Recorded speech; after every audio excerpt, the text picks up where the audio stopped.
and welcome to another episode of Chainmail the Podcast, aka Chainmail the Podcast. How are you? How's the family? How's the pets?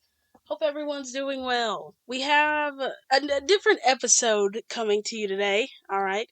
It's probably in the title somewhere. I'm not sure how I'm going to word it yet, but we'll both see when the time comes, I guess. Very appropriate for this podcast. But we are joined with a special guest today. Hey, my name's Ray. This is my cousin.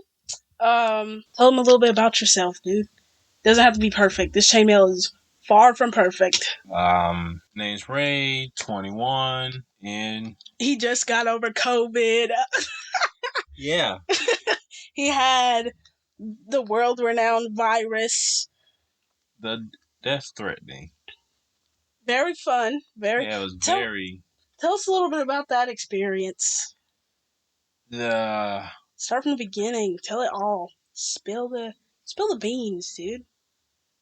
I pretty much got it from a coworker, and I was not informed about it. But when I found out, it was just they were so lax about it. They didn't care. They actually asked me to come back to work. They was like, "Hey, can you just still come back to work and everything be all right?" Money hungry? Yep.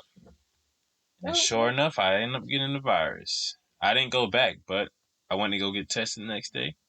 Tested positive. Quarantine is not fun. Exactly. Like, we freaked out so much about the quarantine, well, the quote unquote quarantine that we were put under. We couldn't go anywhere and all this stuff. But I can just imagine, like, the different level of quarantine you were on. Like, literally not even being able to be around your family. Yeah, it's really tough because in that moment, that's pretty much the people that you rely on. Yeah. But you don't get that because you can't even be around them. Sucks. I couldn't do it. I know I'm not a social person. I literally stay in my room majority of the time if I'm at home. But I don't know. Just the thought of, like, not being around people that you are so used to being around seems like so draining, and like you start to beat yourself up about it. You're like, geez, what could have I done different to be around my family right now? But that's super crazy. Tough trying to get out of your own comfort zone. Yeah, exactly. But you heard it here, folks. Stay at home, okay? If you can stay at home, stay at home, please and thank you. Not only are you helping yourself, you're helping others 100%, because someone's grandmother could be going to the store and you feel the need to not wear a mask and you are asymptomatic and you have it and you pass by her, and guess what? Someone's grandma now has COVID. Someone's grandmother is now in the hospital on their deathbed because you wanted to go outside and not be bored. Like, don't be selfish. You guys already know the drill. I talk about this quite frequently, but it is currently Tuesday night. It's 9 o'clock. Mia's recording on a Tuesday on time, like she's supposed to. Hand claps for Mia. But since I am joined with a family member today, I feel that it's almost right that we talk about growing up, being a child, talking about childhood things, childhood experiences that all people go through, especially things that we went through as kids. So let's. I know I did an episode kind of like this about nostalgic things and things like that, but this one's gonna be like straight up childhood story time in a sense. And that's the best time. Exactly.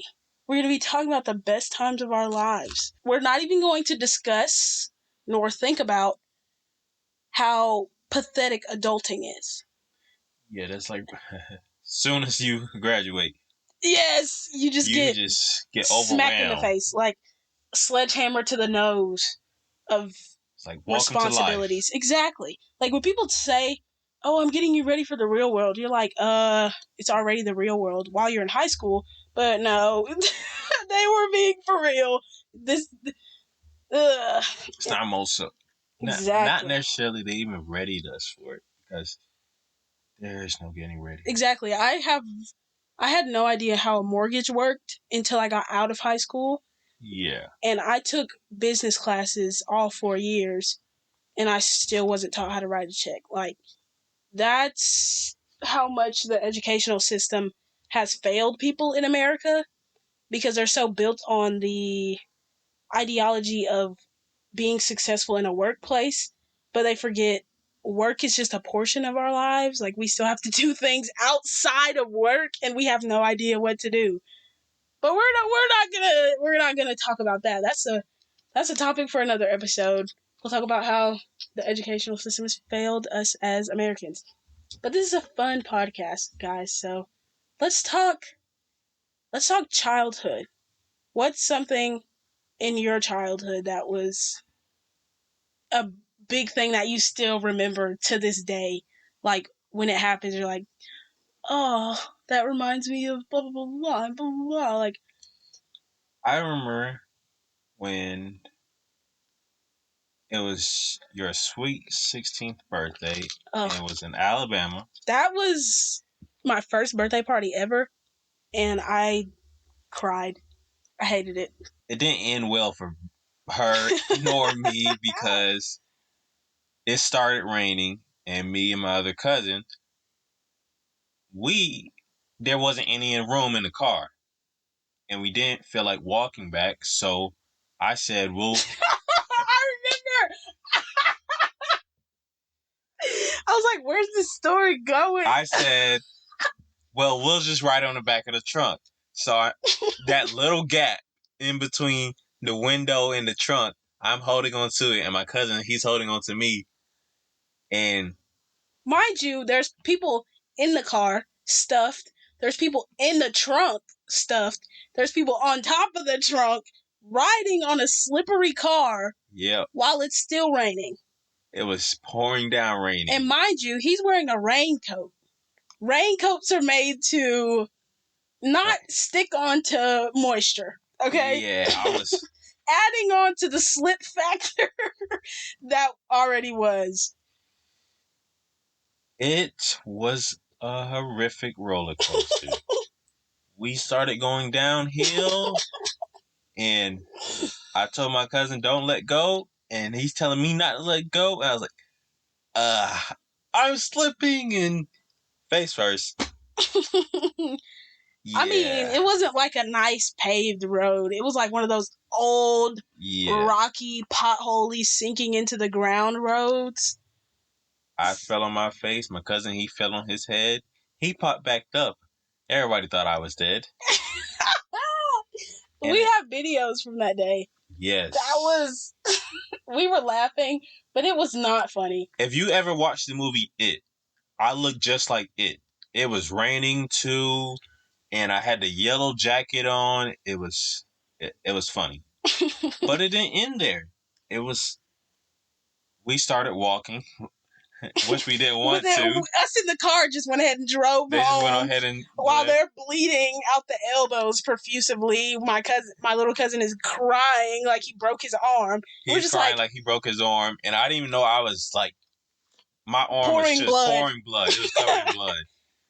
And we were just like, hey, we're gonna drive home. Y'all can... Yeah. It's right around the corner. It's right around the corner, and it was like, okay, we start walking, and we're not even walking, we're limping. Somebody comes by and offers to take a ride. We were in so much pain that we just said, sure. And mind you, we're home. They're at home. They're getting comfortable, and now we're in the car. We're like, shoot, we should never took this ride. But he's like, hey, so where do y'all go to school at?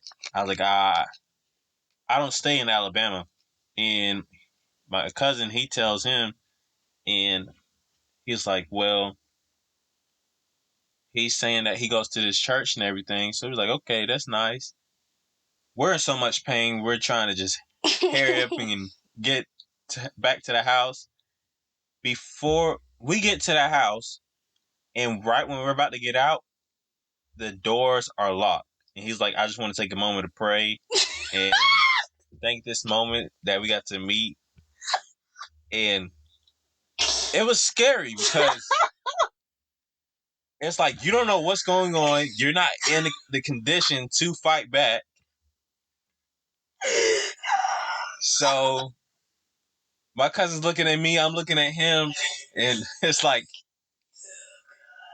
all of a sudden the guy's like, "Oh, your arm's bleeding." I was like, "Oh, this just adds to it." Like, we're in no condition to fight this man. We're both badly bruised. If he tries to kidnap us, we can't fight back. But it turned out he just wanted to pray with us, and he prayed with us, and we just got up out of there. We was like, what just happened? It was crazy. Call back to last week's episode about crazy Southern Christians. You literally, like, you guys thought you were going to get kidnapped. Like, that is a Southern Christian thing. Like, Southern Christians will completely do that. Make you think your life is in danger just to be praying for you. If you haven't listened to last week's episode, go check that one out for more about Southern Christians. My 16th birthday was the first birthday party I had, and it was awful. It was pathetic. The rain made everything so bad, and I just wasn't having a good time. I was really sad. And 10 out of 10 would not do it again. Yeah, no thank you. No more birthday parties for me. Growing up as a black kid is a lot different than growing up as a white child, okay? Now, there are a lot of things that we do have in common in a sense of, like, playing and activities and things like that. Around that age, you can't tell the difference. Yeah.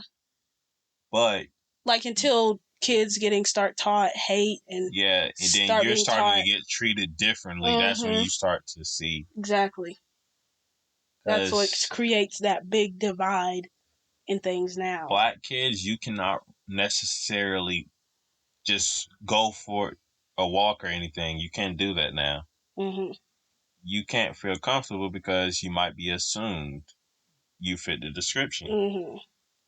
And I know, not trying to get serious because this is a comedy podcast, but growing up as a black kid, you have a lot of things within your house that are really different than white kids, and ways that black kids got punished would have been seen as, like, domestic violence and abuse to white kids.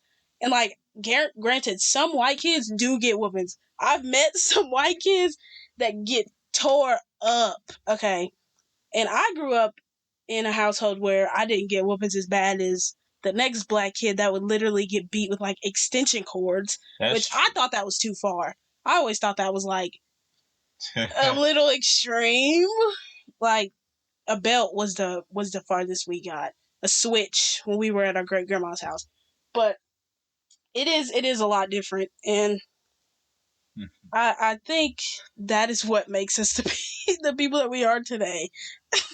I remember when I was in 6th grade, I had took some allergy medicine, and it was said around school that I was high, but I wasn't high. The teacher said I cussed him out. I didn't have any memory of cussing out anybody. All I knew, I was tired. Next thing you know, I'm sent to the principal office. They couldn't get in contact with my dad, so the teachers called him. He comes up there, and it did not go well. Black parents will whoop you in front of your classmates. Yes. They will embarrass you on purpose. The teachers had to stop him because it was about to get so bad. And when we started to leave, he stopped by a bush. I was so scared. I was like, oh my God, I did not do this. I'm innocent. I didn't do this stuff, man. That I couldn't. I never got beat that bad. I never got the extension cord whoopings. I never got bad stuff. That scared me. When I hear people get extension cords, I was like, no. Yeah, I'm like, that is not punishment. That is borderline abuse. Yes. That is... Like, getting a whooping should not leave bruises on you. Like, when we would get whoopings, we would see, like, a welt on our leg and be like, oh my God. Oh my gosh. Uh-huh. The people at school are going to think I got beat. Oh my gosh. But then it would be gone in 30 minutes. A bruise? Let a teacher see that. Days. Exactly. A bruise will get your parents behind bars. Yeah. CPS will be knocking at your door. That is way too far. That's why I've never been a believer of cruel punishment to children. Like, I was always like, I don't know if I want to whoop my children because I don't feel like that helps anything. I mean, it might teach a lesson at the time, but it's like, especially when you get whoopings for stuff that you didn't do, it's like, well, since you think I did it, I might as well do it now. Yeah. And that's what makes rebellious kids. And I can say that I was 100% one of those kids that was like, oh, so you think I'm doing this? I'm going to do it now. You want to be strict? I'm going to learn how to not get caught doing stuff. And that's how I became so sneaky. I'm being dead honest, and I know you're listening to this, Mom. I'm sorry that I was so defiant. But when you grow up with strict parents, I've always believed that strict parents make sneaky kids. Because it's like, you're thriving off the chance to have that freedom. Exactly. And it makes you learn how to sneak out the house, makes you learn how to get into things that you aren't supposed to without people knowing. And it creates a different person. Exactly. And I can 100% say it's real because I am one of those children. But enough of how Black people are different from white people. This is not the podcast for that. We're going to talk about some stuff that I think we all went through or did as kids. Like, I was in the shower the other day, and there was, I don't know, it was something on the floor in the shower. So I was like using my finger to clean it. And I was thinking like, wow, we really as kids used to think we were water benders and air benders and all this stuff from like the most simple actions. The new avatars. Exactly. Like we would be in the tub and like push the water a little bit and be like, oh, I just made waves. I'm a waterbender. Oh my gosh. And we will spend like weeks claiming that we are waterbenders and perfecting our craft. Like, did you see that? Exactly. I made the rain move. You'd be like, it would be raining outside, and we'll be like, we'll walk outside and be like, hold on, I'm not getting wet. I'm a waterbender. The rain isn't falling on me, it's falling on everyone else. We would swear we were superheroes. And I kid you not, when we used to go to Walmart or like the grocery store, and they would have the meat in those little things, and it would be like that layer of fog on the top. And we would like push it around and be like, and like make tornadoes and stuff with meat fog and swear we were airbenders. I'm now an airbender. I have accomplished two bendings. I will be the new avatar. I can challenge Aang to be the new avatar. And we would thrive off of that thought that we could be superheroes. I have never believed in superheroes. I hated superheroes. I still don't like superheroes and stuff. I mean, I watch Spider-Man because he still acts like a normal human being. But superheroes are just not my thing. Now, that might be different for you. Yes, I love superheroes. So, I believe there really are superheroes. Not no superpowers or anything. Yeah, but like people that... Alright, think about it. Yeah. If you see a car that's on fire, and if you decide to actually stop and help the person, that makes you a hero. You are a superhero because you just saved somebody's life. Yeah. So in that sense, it makes sense. You're a hero. Yeah. You're labeled as a hero by society and things like that. Like people who go out and do all these evil things, they're labeled as villains and all this stuff. It kind of makes sense. I get what you're saying. But like I've never believed in like supernatural power heroes. Like nobody's out here flying. Nah. And shooting beams out their eyes. No. I know the government keeps a lot from us, but I feel like that one's not in their vault of secrets. Who knows? who knows? Maybe in a few years we'll get some insight on that. Yeah, a lot's been coming out lately. So maybe we'll get something on that, but I don't know. But I don't know, I just never grew up liking superheroes. I still don't. I don't watch superhero movies that much or anything like that. Like, I have to burp. Superhero movies are the thing right now. Look what happened in Avengers Endgame. Now, it has the number one. It just beat the Avatar. The Avatar has been box office grossing and stuff. Avatar has been holding that record for what, 10 since years? It came out. Yeah, since it came out. Now I'm waiting for Avatar 2. Me too. Which we all have been waiting. I think we're all itching for that movie to come out. Let's see when it comes out. They just pushed it back. Yeah, I bet they did. They've been pushing everything back, but like, what are we looking at now? Like, what date? 2021. That's all they say. Christ. Yeah, the box office, 2.79 billion for Avatar. And let's see what Avengers Endgame is. It's 2.798 billion. Yeah, wow. Film is such a beautiful industry to me. I love all things theater.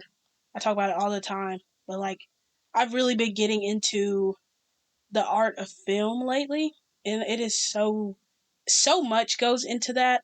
And when you get a box office grossing like that, it's kind of just like, oh, my hard work paid off. Because like, people don't realize years go into making movies and all this stuff. Like, it's not when you see it, they recorded this movie the week before. Not at all. It took years just for the Avatar to actually come out. Mm-hmm. Like, when you see these TV shows that are coming out now and all this stuff, and you're like, how are they doing this with COVID going on? That episode was recorded 2 years ago, sweetheart. Yep. Like, that COVID wasn't even a thing. Like, that's how long it takes for that stuff to be made. And it is so cool how you're basically watching these actors grow up in real life, but still look the same age for their character. I think that is so cool.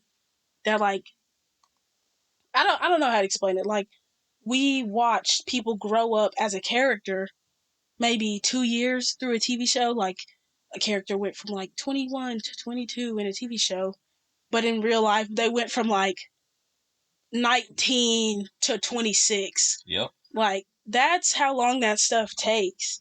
Seasons worth of TV shows that are multiple seasons. Those people are dedicating their lives to that show at the moment. And it's years worth of recording, it's years worth of editing. I can imagine how much time those editors spend on movies and TV shows and all that stuff. That's a lot of work. That's a lot of time that you just have to sit aside to stare at a computer screen. I would lose my mind. And the actors, don't even get me started on how incredible actors are these days. Like, actors go through a lot. Yeah. And not many people realize that. Exactly. There's, I'm not sure who, I think it's Jared.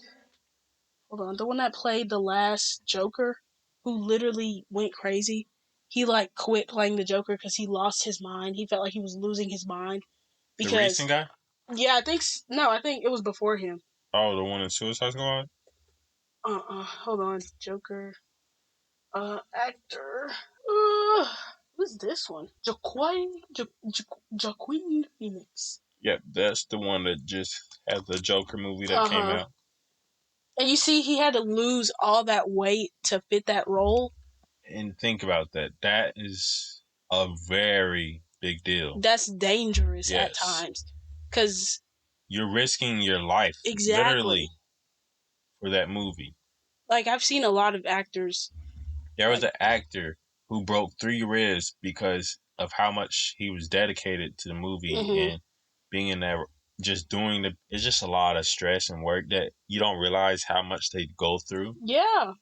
And they dedicate their lives to being good and being what the movie and the director needs. They do their best to what they can. Exactly. For our enjoyment. Yep. Literally. They lose weight. Some people, method acting has always been so scary to me because you're turning into method acting is becoming that character. In real life. Heath Ledger, rest in peace to Heath Ledger. He literally isolated himself to get in that role.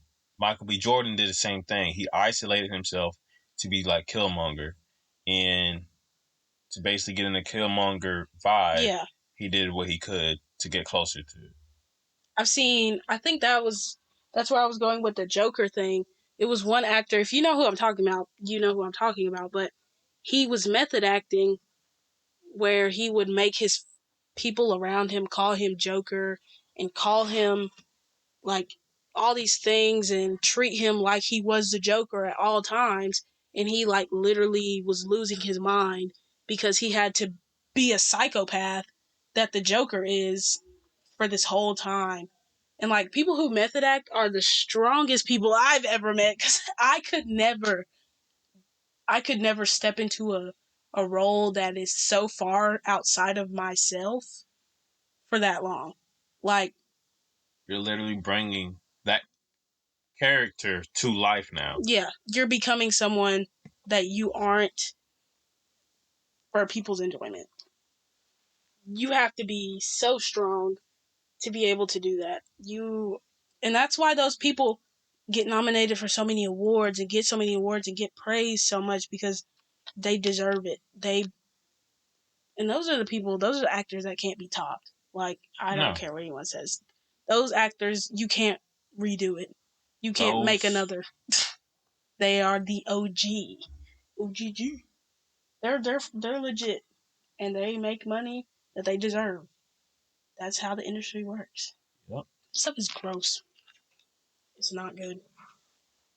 Minute Maid lemonade. Oop. I'm not supposed to say brand names on here. Hey, Minute Maid, if you want to sponsor me, I didn't just talk crap about your lemonade. It's the pink lemonade is good. You know what is good though? Tea with lemonade. Please, you have to try that. I love tea. Yes. And I love lemonade. Never tried tea with lemonade. It is good. I would say the brand name, but brands can't be said. So, let you find out what you get to decide which one you like. Wait, is it like bottled tea and lemonade? Yep. I didn't know they made that. I usually brew my own tea. I used to, and then somebody came out with one. I was so happy that they did, because I got sick and tired of constantly mixing it because it's not that right mixture. You having to guess if it's half and half. Yeah. But this one actually is half tea, half lemonade, so it's actually pretty good. I might have to try it. I have tea here, but I don't want to put this lemonade in it because this is gross. Lemonade that is opaque in color is probably gonna be nasty. Like, if you can't see through the liquid, it's probably gonna be nasty. It's a lot of chemicals in it. It's a lot of chemicals. It's a lot of sugar. It's diabetic. Yes. To look at. Have you ever looked at something and been like, Jesus Christ, that just reeks of diabetes? In most cases, pretty much America. Correct. Because that's pretty much what... Unpopular opinion here. Lucky Charms marshmallows are not good. Like, everybody eats the marshmallows out of them, that I don't even really like the marshmallows. I like the anchors. The anchors are nice. They're a good texture. They got a good crunch. And they're covered in like this syrup, kind of. This like hardened syrup that has that sweetness. So it doesn't. She might as well just eat Cheerios. But that's the thing. But they don't taste like regular Cheerios. They taste like Honey Nut Cheerios, but in an anchor shape. And then the sugar from the marshmallows melting in the milk gives it a little flavor. Well, throw some sugar in some Cheerios. There go your flavor. I love Cheerios. I like regular Cheerios. I like Cheerios, but you can't. All right, you know that's your opinion. But, Lucky Charms has been through a lot. Lucky Charms is the Those real dehydrated marshmallows are not good. They have an awful texture. They snap. Marshmallows are not supposed to snap. Nobody ever said they were real marshmallows. They're dehydrated marshmallows. They just came out with a bag of just the marshmallows. Yep. That's disgusting. How do your teeth not tingle when you eat too much sugar? Mine do it all the time. If I even eat a piece of cake, my mouth will tingle if it's too sugary. Same. Yeah. It's your body, I think, just telling you, hey, you have went over the limit of how much sugar you can handle. I think over the years, our bodies, we're eating, the amount of sugar that we eat now is so much more than how it used to be. Mm-hmm. And our bodies have just got used to it, but there's still that limit that we cannot go over. Yeah. Which a lot of people nowadays in America actually go over. That's why America is so high on obesity. Yes. We're not going to talk about how pathetic America is. We're not even going to discuss that big thing. That huge elephant in the room. We're not going to talk about how awful America is. But I just don't like them. And I think the reason that it starts to happen, our teeth start to tingle when we eat sugary things or we can't take all of that, is because growing up, how much sugar you take in is regulated because your parents are like, you can't have all that sugar. No, you're going to be really hyper. You need to go to sleep. You need to do this. That's what it is. Exactly. So we're not used to taking all that sugar. Yes, when we're growing up, our teeth are regulated to this small intake of sugar. So when we get older and we can control what we eat, and we're just ooh, candy this, ooh, sugar this, ooh, soda this. Now you're having a read. Exactly. Now your teeth are hold on. Run it back, dude. Yeah. This is too much. And our bodies go crazy, and we don't know how to handle it because our bodies. That's why some people have sugar crash, where they eat too much sugar. Yes. Am I the only one that if I eat a full bag of candy, my stomach will hurt so bad.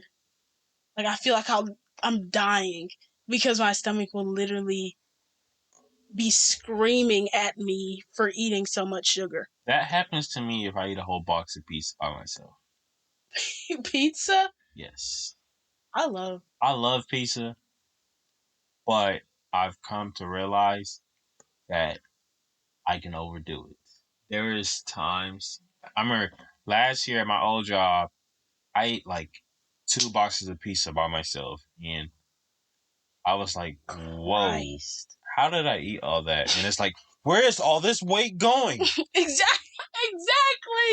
What? That is the thing with our family. Majority of us are so incredibly skinny and lanky. It makes no sense. Because we eat, okay? We can eat, and our weight will go to our heads. Yep. And it's you don't gain anything, you don't lose anything. Exactly. It's hey, just get comfortable. Exactly. Your weight is gonna look normal while you're young and short, but as you start to get taller and realize you're not gaining weight, you're gonna start looking lanky. Yeah. You're gonna start looking very Slender Man-ish. Skinny limbs. Just big, huge head on top of a really small neck. Remember when you used to draw stick figures? That's pretty much what it is. Yes, that is the Reid family for you. And I couldn't tell you why. If you follow me on social media, you know that I have been trying to gain weight for forever because I'm not comfortable with my weight. And my weight always stayed in between 130 to 132, back and forth. And then I've been trying to get to 145 for 2 years. That's right. Matter of fact, I don't even know what I'm at. I was able to gain. I used to be from 145 from 7th grade all the way till my junior year. And then all of a sudden, I just gained 20 pounds. And it was like, finally, that was the weight that I wanted to gain. And I haven't lost that weight. I just been in between 155 and 160. And I can't gain it nor lose it now. Yeah. I think we're all at pretty healthy weights, but our weight is distributed so oddly. Yeah. And it just makes us look extremely skinny. Yep. Like, it's always you need to eat, you need to do this. And it's like, I eat, I work out, I do all this stuff, and it doesn't change anything. Like, this weight is gonna go through me 100%. If you have the same problem, it's gonna take time. Yeah. But please do not use steroids. Please be patient with yourself. Let your body naturally do things. And I can say, working out, it actually boosts your confidence. For sure. For sure.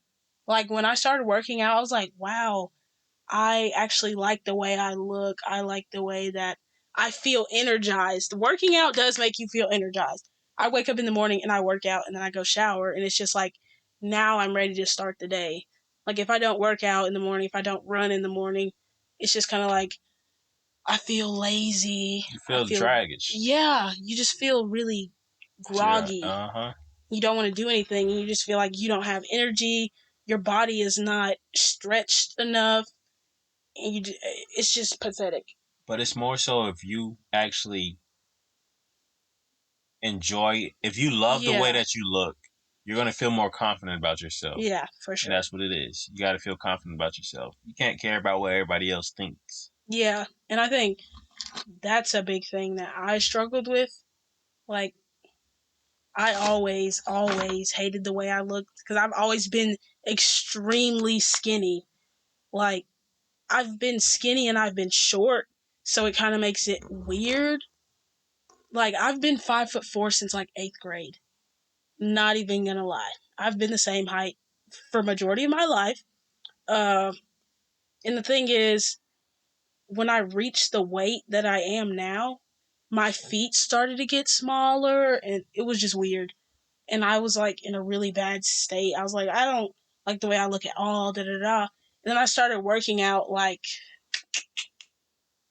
sophomore year, and it's slowly gotten better. And now I can 100% say I love myself. I like the way I look.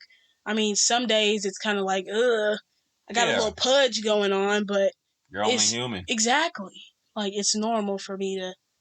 You can't always have that confidence, but you want to still be able to feel confident about yourself when you can, because that's what's going to get you through to most of your drama. If anything's going on, that confidence in yourself, for sure, will definitely come a long way.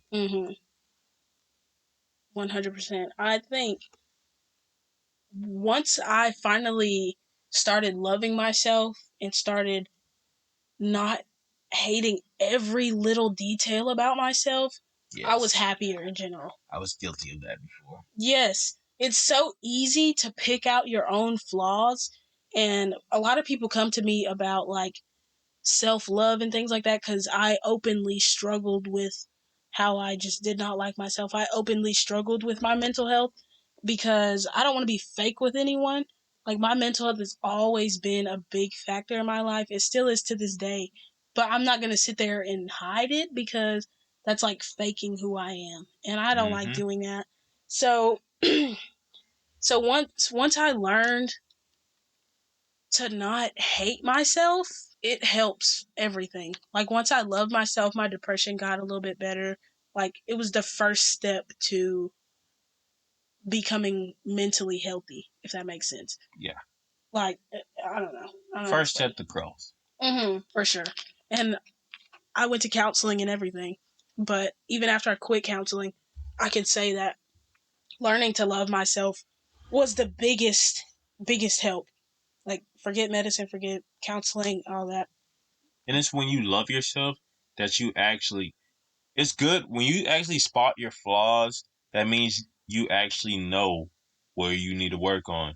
When you admit that where your flaws at, that means you have also took one of the first steps because you admitted your own flaws. Now you can gradually work to become what the person you want to be. Yeah. It won't be easy, but you can get there. For sure. I always tell people, like, I myself had to stop myself from hating myself, if that makes sense. Like, yeah, I would be looking in the mirror and I'll be like, Jesus Christ, I look so ugly today. And then I'll immediately double back and be like, okay, stupid, you don't look ugly today. You look pretty. Go on with your day and be okay with yourself. And like, I would constantly have to do that to myself and cancel out and nixnay what I was saying about myself. And that helps all the time because we as humans will constantly point out our own flaws in a more extreme way than others will. I can say, oh, I hate my nose, while other people like my nose, but other people aren't going to walk up to me and be like, oh, your nose is so cute. So in my head, I'm like, wow, I hate my nose. That means everybody else hates my nose. Yep. That will send you down a rabbit hole. Continuously thinking that people hate the way you look and people think that you are ugly will ruin your life. Yeah, it won't do you any good. Yeah, self-hate is the worst. So, in conclusion, please, if you are not comfortable with the way you look, if you are not satisfied with the way you look, if you feel like you have not reached your full potential, if you will, know that nobody else will make you love yourself but you. Yep. And I would advise you, if there's a friend or family member that you have not talked to in a long time, please reach out to them. It is always good to reach out to family and friends. Stay in contact because, as you know, as most people have heard about Chadwick Boseman, he ended up passing at 43. And that is very young when you think about it. Yeah, for sure. And it's sad that he had passed, but it's also an eye opener that time is short. So you have to let the people that you love know that you love them. Yeah. And I know for myself, death has been really heavy on my mind lately. Like, I've been so scared of people around me dying lately. And that's why me as a person, if you've ever been my friend or if you've ever come across me before, I will always randomly text you and be like, hey, hope you're doing well, or hey, I miss you, hey, love you, that kind of thing. Because I just have that fear of people around me dying. And I've never taken death very well, ever. And that's not something to normalize, taking death well. No. You can be hurt if you want to. Someone just left your life. You are obligated. You as a person have the right to be sad. So do not let other people tell you, oh, they would want you to move on. Grieve how you want to grieve. But make sure the people around you know that you love them and that you care about them and that you will be there for them regardless of what happens. Yep. Even people that you maybe didn't like in middle school, you know that if that person were to pass away tomorrow and you heard about it, there would be something in you like, wow, I knew them, even if I didn't know them in a good setting or if I didn't know them in a good mindset, they were still a person and they still just lost their life. So, stay in contact with people that you love. Make sure everyone around you knows that you love them. Make sure that you love yourself. And I think that's it for today. I hope you guys enjoyed this episode. I'll see you next week. I'm going to get out this sauna of a closet that I am in because I'm sweating extremely bad. And yeah, see you guys next week. Deuce. Stay ready, waterbenders.